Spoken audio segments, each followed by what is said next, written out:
जो अपने को नीचा समझता है, जिनके अंदर नम्रता और दीनता है, जो संतों के चरणों से प्रेम रखता है, उनके उपदेश पर चलता है, वही इस भवसागर से पार होता है।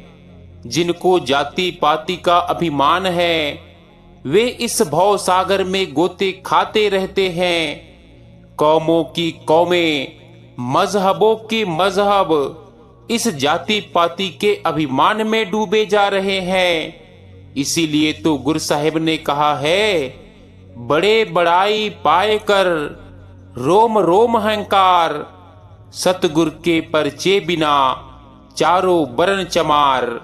कहते हैं कि बड़े लोग बड़ाई पाकर के रोम रोम में अहंकार से भर जाते हैं। सतगुरु से मिले बिना अर्थात उनके प्यार के बिना चारों वर्ण ही नीच है। पलटू साहिब भी हमें यही समझाते हैं। साहिब के दरबार में केवल भक्ति प्यार, कि मालिक की दरगाह में केवल भक्ति और प्यार की कदर है। भक्ति और प्यार ही हमें वापस ले जाकर के उस मालिक से मिला सकती है।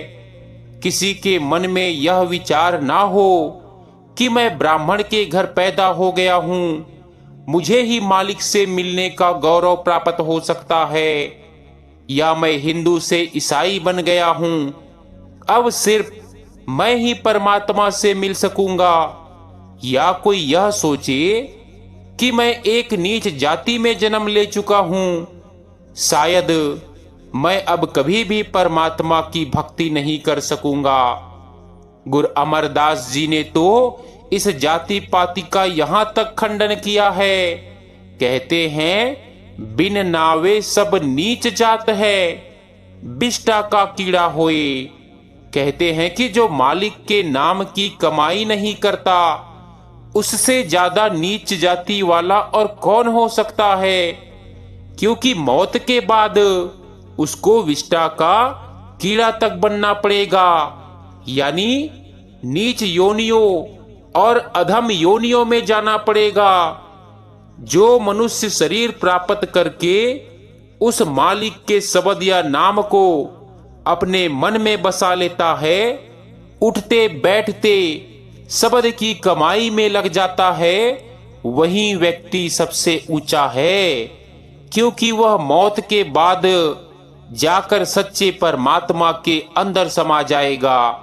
इसीलिए जो मालिक की जाति, कौम, मजहब और मुल्क है, वही हमारी आत्मा की जाति, कौम और मजहब व मुल्क है।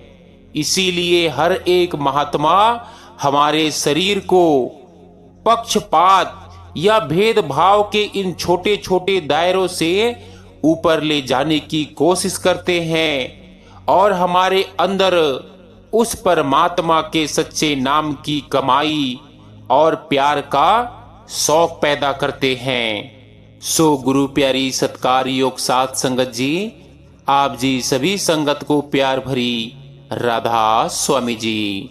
सत्कार योग साथ संगत जी, आज का यह सत्संग गुरु घर की बानी में से होने जा रहा है।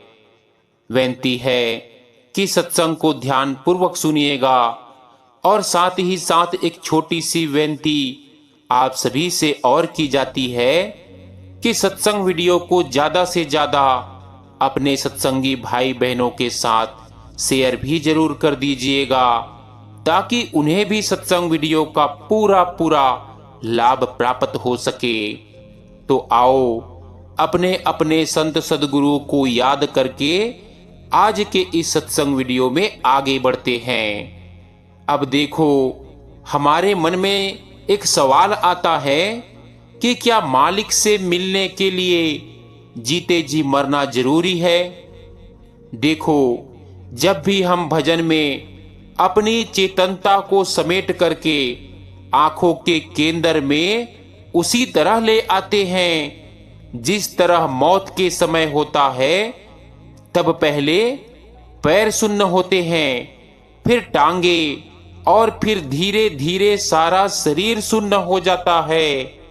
आत्मा 9 द्वारों में से सिमट करके आंखों के पीछे आने के बाद शरीर को छोड़ देती है। रोज जीते जी मरने का मतलब है चेतनता को समेटकर आंखों के केंद्र में लाने का रोज अभ्यास करना। इसीलिए भजन सुमिरन के अभ्यास को जीते जी मरने का अभ्यास कहा जाता है। हमें 9 द्वारों में से अपनी चेतनता को सिमटा करके आंखों के पीछे लाना है और तब हम हमेशा के लिए जी सकेंगे, नहीं तो हम केवल मरने के लिए जी रहे हैं। हर जन्म के बाद हमें मरना पड़ता है, इसीलिए हमें जीते जी मरने की विधि सीखनी चाहिए ताकि दोबारा ना मरना पड़े और हमें अमर जीवन प्राप्त हो जाए। गुरु अमरदास जी फरमाते हैं कि सद्गुरु के द्वारा बताई गई युक्ति के अनुसार भजन सिमरन द्वारा जीते जी मरने का अभ्यास करने वाले व्यक्ति सदा के लिए जन्म मरण के चक्कर से मुक्त हो जाते हैं। आप जी कहते हैं गुर प्रसादी जीवत मरे ता फिर मरण न होई। कहने का मतलब है एक बार अभ्यास करके अगर जीते जी मर जाए तो दोबारा मरना नहीं पड़ता। आप अपनी इच्छा से ऊपर की रूहानी मंजिलों पर जा सकते हैं और फिर वापस आ सकते हैं। कहते हैं मैं जब चाहूं शरीर को ले जा सकता हूं और जब चाहूं तब शरीर को छोड़ सकता हूं।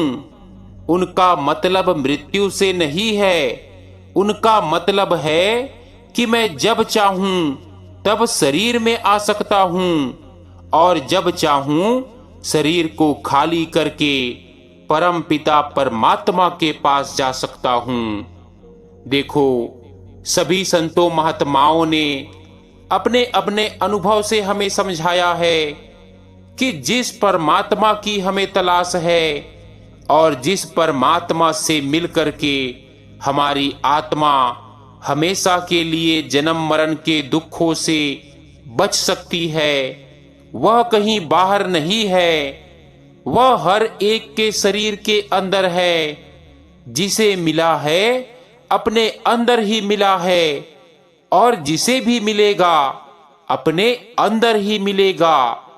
इसीलिए अगर कोई प्रयोगशाला है जिसके अंदर जाकर हमें परमात्मा से मिलने की खोज या रिसर्च करना है, वह केवल हमारा शरीर ही है। गुरु साहिब फरमाते हैं सब किछ घर में बाहर नाही, बाहर टोले सो भरम भुलाई। जिस परमात्मा ने सारे जग को जीवन दिया है, इस सृष्टि की रचना की है और जो सबका दाता है, सबकी संभाल और रखवाली करता है, वह परमात्मा इस शरीर के अंदर रहता है। गुरु अमरदास जी समझाते हैं इस गुफा में अखुट भंडारा, तिस विच बसे हर अलख अपारा।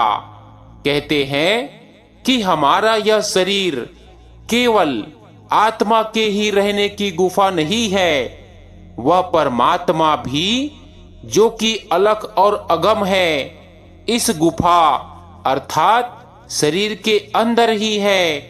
फिर एक और स्थान पर आप क्या लिखते हैं? कहते हैं काया अंतर आपे वसे, अलख न लखिया जाई, मन मुग मुगद बुझे नाही, बाहर भालन जाई। कहते हैं कि वह परमात्मा खुद हमारे शरीर के अंदर बैठा हुआ है। हम उसे बाहरी आंखों के द्वारा बाहर ढूंढने की कोशिश करते हैं, वह हमें कैसे नजर आ सकता है? हम मनमुख हैं, मुगध और गंवार हैं। जो चीज हमारे घर के अंदर है, हम उसे बाहर ढूंढ रहे हैं। देखो, कबीर साहिब का भी यही अनुभव है। कहते हैं जो तिल माही तेल है, जो चकमक में आग, तेरा प्रीतम तुझ में जाग सके तो जाग। कहते हैं कि भाई जिस तरह तिल में तेल है और पत्थर में आग है, ठीक उसी तरह परमात्मा भी हमारे शरीर के अंदर है। जिस प्रकार आंखों के अंदर पुतली है, उसी प्रकार इस दुनिया को बनाने वाला हमारे देह के अंदर है। हम लोग मूर्ख हैं, अंधे हैं, उसे अपने शरीर के अंदर तो ढूंढते नहीं, बाहर तलाश करने की कोशिश करते हैं, जिसकी खोज के लिए हम जंगलों पहाड़ों में भटकते फिरते हैं। जिसे हम मंदिरों मस्जिदों में ढूंढते फिरते हैं, वह हमारे शरीर के अंदर ही है। हमारे और मालिक के बीच में भ्रम का पर्दा है, इसीलिए वह हमें दिखाई नहीं देता। गुरु साहिब कहते हैं कि क्यों उस परमात्मा की तलाश में बाहर भटकते फिर रहे हो। परमात्मा हर एक के शरीर के अंदर है और उस तक पहुंचने का रास्ता भी परमात्मा ने हर एक के अंदर ही रखा है। ईसा मसीह ने भी बाइबल में यही समझाया है कि खुदा की बादशाहत तेरे अंदर है। पलटू साहिब का भी यही अनुभव है। कहते हैं साहिब साहिब क्या करे साहिब तेरे पास, कि वह परमात्मा तो 24 घंटे तुम्हारे साथ तुम्हारे अंदर है, फिर तुम बाहर किसे दिन रात ढूंढते फिरते हो। गुरु अमरदास जी फरमाते हैं, सदा हुजूर दूर न जानो, गुर शब्दी हर अंतर पछानो। कि जिस परमात्मा ने दुनिया की रचना की है, वह 24 घंटे तुम्हारे साथ साथ है। लेकिन हम दुनिया के जीव अपनी देह के अंदर जाकर कभी परमात्मा की खोज करने की कोशिश नहीं करते। हमेशा उसे या तो जंगलों और पहाड़ों में ढूंढने की कोशिश करते हैं, या उसे ग्रंथों पोथियों में से पाना चाहते हैं, या समझते हैं कि वह गुरुद्वारों, मंदिरों, मस्जिदों या गिरजाघरों में ही मिल सकता है। कभी विचार आता है कि वह कहीं आसमानों के पीछे छिपा बैठा है। लेकिन जिस जगह वह परमात्मा है, उस जगह तलाश नहीं करते। गुरु अमरदास जी क्या फरमाते हैं? कहते हैं, गुरमुख होवे सो काया खोजे, और सब भरम भुलाई। कि जो मालिक के असली भक्त और प्रेमी हैं, जिनको किसी संत महात्मा की संगति मिल चुकी है, वे परमात्मा को शरीर के अंदर ढूंढते हैं। बाकी सब दुनिया के जीव भ्रमों में फंसकर यहीं भूले फिरते हैं। कबीर साहिब ने तो बड़े जोरदार लफ्जों में हमारे ख्याल को इस वहम और भ्रम से निकालने की कोशिश की है। आप कहते हैं कि पत्थर और ईंटें इकट्ठी करके हम मस्जिद या मालिक के रहने की जगह बना लेते हैं, और उनके ऊपर चढ़कर मौलवी ऊंची ऊंची बांग दे करके परमात्मा को पुकारता है, जैसे कि परमात्मा बहरा है और हमारी आवाज उस तक नहीं पहुंच सकती। आप समझाते हैं कि ऐ मुल्ला, वह खुदा बहरा नहीं है।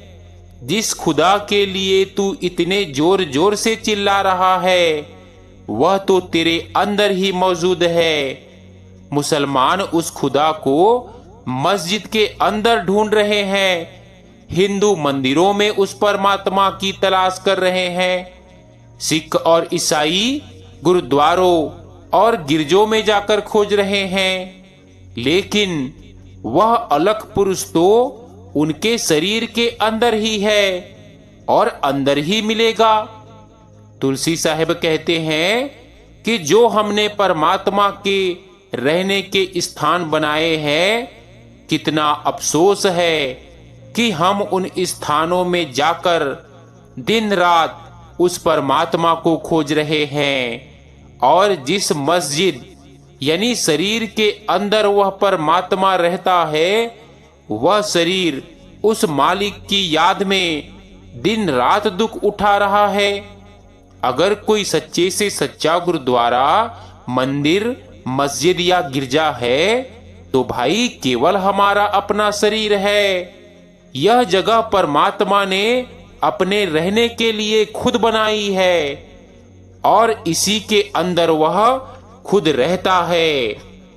हमारा शरीर ही मालिक के रहने का असली हर मंदिर है और उस मालिक का सच्चा ज्ञान उसी के अंदर से प्राप्त हो सकता है।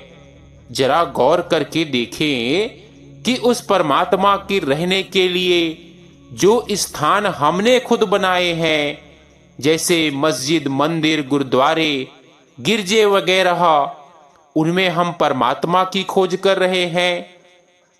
उस स्थान के जो परमात्मा ने खुद अपने रहने के लिए बनाया है और जिसमें वह खुद बैठा हुआ है, हम उसकी तलाश नहीं करते।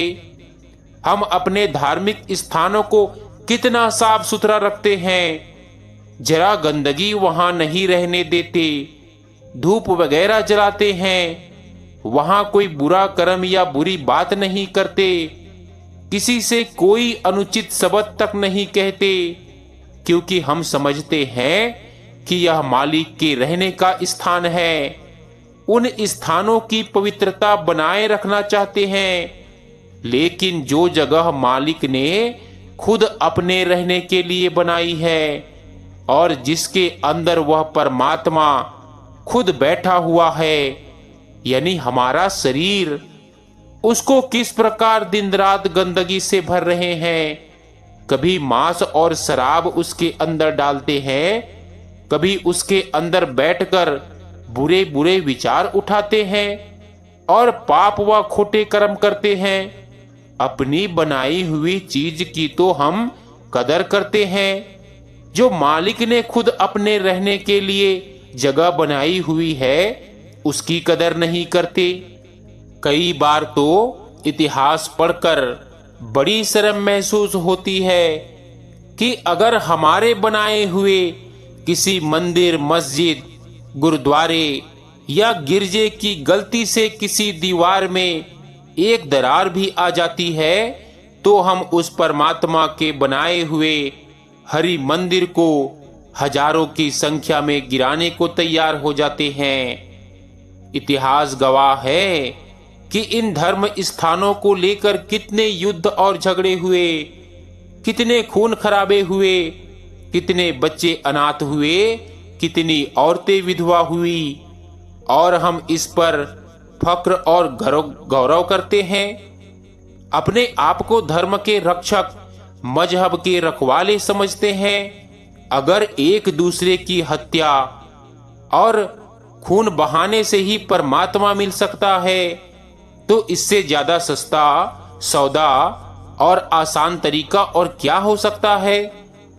लेकिन हमारा ख्याल गलत है। जिनका परमात्मा से प्यार है वे परमात्मा की सृष्टि और उसके पैदा किए हुए मनुष्य से भी प्यार करते हैं।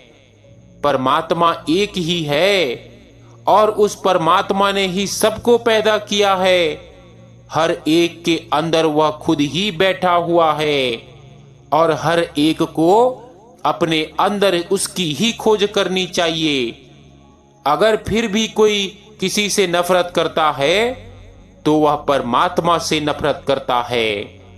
अगर एक कौम दूसरी कौम को भला बुरा कहती है और एक मजहब दूसरे मजहब वालों के खून का प्यासा है तो समझना चाहिए कि उस कौम और मजहब के अंदर अभी तक मालिक से मिलने का शौक व प्यार पैदा नहीं हुआ, क्योंकि जिसका उस परमात्मा से प्यार है वह परमात्मा की रचना से भी जरूर प्यार करेगा।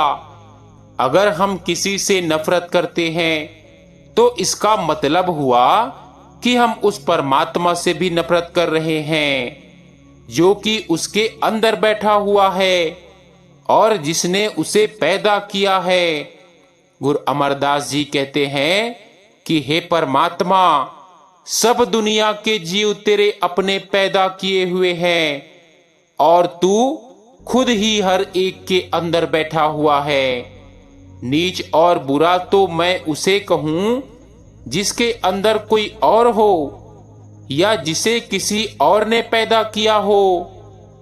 इसी तरह कबीर साहब भी उपदेश देते हैं। बाइबल में भी ईसा मसीह ने समझाया है, वह सच्ची ज्योति जगत में आने वाले हर एक मनुष्य को प्रकाशित करती है। उस परमात्मा का नूर और प्रकाश हर एक के अंदर है। ना कोई बुरा है ना कोई अच्छा, सब अपने अपने कर्मों के अनुसार अपना हिसाब दे रहे हैं। इसीलिए महात्मा समझाते हैं कि उस परमात्मा की खोज और तलाश बाहर नहीं करनी चाहिए, अपने और देह के अंदर ही करनी चाहिए। अब सब कुछ कहकर गुरु साहिब अंत में हमारे और मालिक के बीच में जो हौमे की रुकावट है उसके बारे में चर्चा करते हुए कहते हैं कि अब मन में स्वाभाविक ही यह विचार आता है कि अगर परमात्मा हर एक के अंदर है तो हमें अपने अंदर नजर क्यों नहीं आता। हमारे अंदर किस चीज की रुकावट है? वह रुकावट तो हमारे अंदर से किस प्रकार दूर हो सकती है?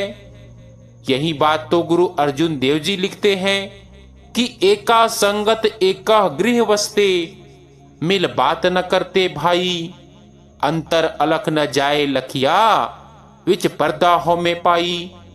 कहते हैं कि दोनों इकट्ठे रहते हैं और एक ही घर में दोनों का निवास है, लेकिन आपस में मिलाप नहीं है। आत्मा भी शरीर के अंदर है और परमात्मा भी शरीर के अंदर, लेकिन न कभी आत्मा ने परमात्मा को देखा, न कभी आत्मा सुहागिन हुई। फिर खुद ही जवाब देते हैं कि परमात्मा जरूर हमारे शरीर के अंदर है, लेकिन हमारे और मालिक के बीच में हौमे या अहंकार की बड़ी जबरदस्त रुकावट है। फिर कहते हैं कि हम जीते जी मुक्ति प्राप्त कर सकते हैं अगर हमारे अंदर से हौमे की रुकावट दूर हो जाए। गुरु अमरदास जी क्या कहते हैं? हर जीवो सच्चा ऊंचो ऊंचा, हौमे मार मिलावणिया। कहते हैं कि वह परमात्मा सच्चा है, ऊंचे से ऊंचा है, अर्थात सचखंड का रहने वाला है। लेकिन जब तक हम हौमे की रुकावट दूर नहीं करते भाई, उस परमात्मा से नहीं मिल सकते। यही दादू जी समझाते हैं कि दुनिया में किसी चीज का दावा ना कर, तेरा इस दुनिया में कुछ भी नहीं है, यह सब कुछ उस परमात्मा का है। इसको परमात्मा का ही समझ, अपना बनाने की कोशिश ना कर। ना कभी ये किसी के बने हैं और ना ही बन सकते हैं। दुनिया में बड़े बड़े राजा महाराजा इस संसार को अपना बनाते बनाते चले गए, यह दुनिया उनकी ना बन सकी। यह हमारा मोह और हौमे ही तो है जो हमें बार बार इस देह के बंधन में ले आता है।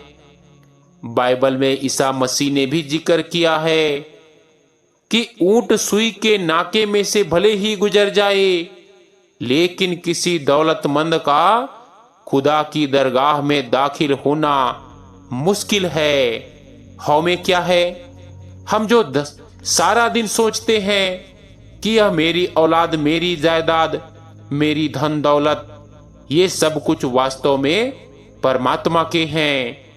हम अपने आप को उस परमात्मा से अलग समझे बैठे हैं और इनको ही अपना बनाने की कोशिश करते हैं। लेकिन सोचो, क्या ये आज तक कभी किसी के बने हैं? नहीं, और ना ही कभी बन सकते हैं। हम इन्हें अपना बनाने की कोशिश करते हैं, जो हमें इनके मोह व प्यार में उलझा देती है। और हमारा इन शक्लों और पदार्थों के साथ इतना प्यार हो जाता है कि रात में हमें इनके ही सपने आने शुरू हो जाते हैं और मौत के समय इनकी ही शक्लें हमारी आंखों के सामने आकर के सिनेमा की तस्वीरों की तरह फिरनी शुरू हो जाती है। जिस ओर भी आखिरी वक्त हमारा ख्याल होता है, हम दुनिया के जीव उसी प्रवाह में बह जाते हैं। यह दुनिया की शक्लों और पदार्थों का मोह और प्यार है जो कि हर एक जीव को बार बार देह के बंधनों की ओर खींच कर ले आता है। ईसा मसीह भी बाइबल में कहते हैं, और मनुष्य के बैरी उसके परिवार वाले ही होंगे। अब सब कुछ कहकर अंत में कहते हैं कि हमारा इस संसार में सच्चा रिश्तेदार कौन है। कहते हैं कि जो कोई मेरे परम पिता परमात्मा की इच्छा पर चले वही मेरा भाई बहन और माता पिता है। सो गुरु प्यारी सत्कार योग साध संगत जी, आज के सत्संग में बस इतना ही। मिलते हैं एक नए सत्संग वीडियो के साथ। बेनती है कि सत्संग वीडियो को ज़्यादा से ज़्यादा अपने सत्संगी भाई बहनों के साथ शेयर भी जरूर कीजिएगा ताकि उन्हें भी सत्संग वीडियो का पूरा लाभ प्राप्त हो सके। राधा स्वामी जी।